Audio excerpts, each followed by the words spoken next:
Walking into the office early in the morning, he saw 3 6-year-old children with faces exactly like his, the same eyes and those damn dimples. That was the moment I had been running from for 6 years. My name is Emily Johnson. 6 years ago, in the banquet hall of the Johnson family, my life was shattered. My father, Simon, the man I once adored, had turned into a stranger.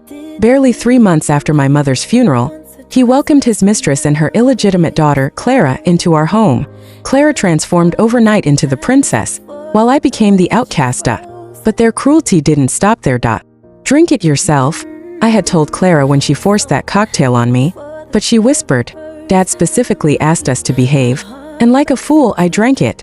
The bitter liquid slid down my throat, and within moments, an unnatural heat surged through my body. Clara had drugged me, and my father had approved it. They planned to sell me to Roy Murphy, a disgusting beer-bellied man, just to secure a business deal.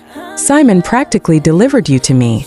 Roy had laughed, his slimy hands reaching for me. I fought. I kicked him in the groin and ran barefoot down the hallway, the drug turning my blood into fire. Desperate, I slipped into a room on the 28th floor, the territory of Charles Windsor, the most powerful man in Emerald City. I didn't know who he was then. I only knew I needed to hide. I stumbled into the bathroom, seeking cold water to quench the fire inside me, and found him. He was submerged in ice water, drugged just like me. That night was a blur of pain and pleasure. We were two strangers driven by instinct and drugs, finding the only antidote in each other's bodies. I left before he woke up, taking nothing but a seed that would grow into 3 beautiful children. 6 years later, I returned, not as the weak Emily, but as Jane, the internationally renowned fashion designer. I walked into Mirage Fashion, my mother's legacy that Clara had turned into a tacky mess. $100 million, Clara offered, desperate to hire Jane to save the company, having no idea she was begging the sister she despised. I'm Jane, I revealed, watching the color drain from her face. It was satisfying to see her panic, but my victory was short-lived. Charles Windsor appeared. He was Clara's boyfriend of 6 years, the man I had slept with, the father of my children. He didn't recognize me. To him, I was just an arrogant designer. Tomorrow morning at 9, report to Mirage Fashion, he commanded, his voice cold and authoritative. He threatened to destroy my career if I refused it. I took the job. I wanted my mother's company back. But I had to keep my children, Ethan, Jasper, and Emma, a secret. Especially from him. But my children had other plans. They hacked computers, they investigated Charles, and they even went viral online. Is that Daddy? Emma had asked, looking at his photo. They look exactly like him. The same sharp jawline, the same piercing eyes. The tension between Charles and me grew. He hated my indecent personal life, rumors spread by Clara, yet he couldn't stay away.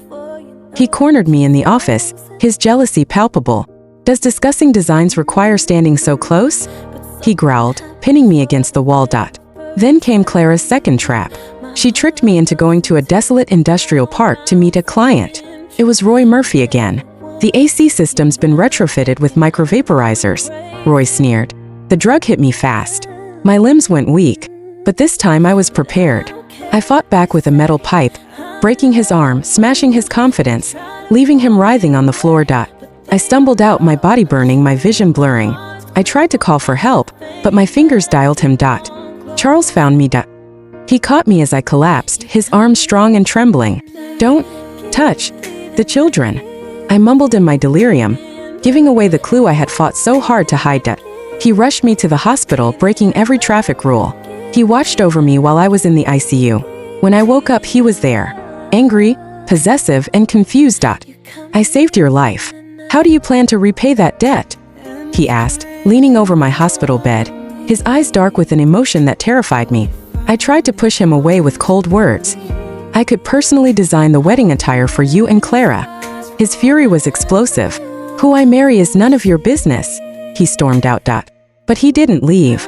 And now, as I lay in the hospital bed, I received the schedule for tonight. My children, they are coming. And Charles is coming back. The secret is about to explode.